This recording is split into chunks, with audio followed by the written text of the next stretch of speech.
house, Black history. Today we're going to talk about one of the most controversial figures of the civil rights movement, a once outspoken critic of MLK, but later found unity through religion. Let's meet El Hajj Malik El-Shabazz, better known as Malcolm X.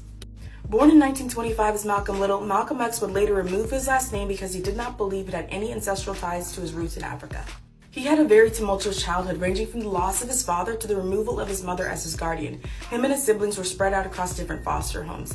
It is around this time and through his adolescence and into his 20s, he would get into a lot of trouble with the law. In his 20s, he was sent to prison for a slew of crimes. It's while he was in prison that he learned about the Nation of Islam. While he was in prison, his brother, who was already a part of the nation, came to him, basically said, "Hey, if you stop eating pork and drinking alcohol, I'll find a way to bust you out." So Malcolm did just that. And while he was in prison, he began to have a love of reading and read everything he could get his hands on. In fact, that's why he had to wear glasses later on in life, is because he would use the light under the door to read his books. He left prison with the equivalent of a PhD and quickly became a rising star in the Nation of Islam, frequently speaking out against supremacy. In the 1960s, he became disillusioned with the Nation of Islam and the leader Elijah Muhammad.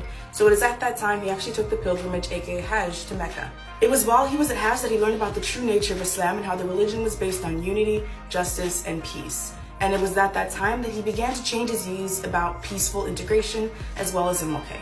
Towards the end of their lives, both Malik and Martin working together to create unity within the Black community. But unfortunately, neither of them lived to see that vision realized. I personally encourage everyone to read his autobiography because it truly speaks to the human spirit and how where you begin in life is not necessarily where you will end. So thank you, Malcolm, for teaching us how to speak, how to fight, and most importantly, how to learn.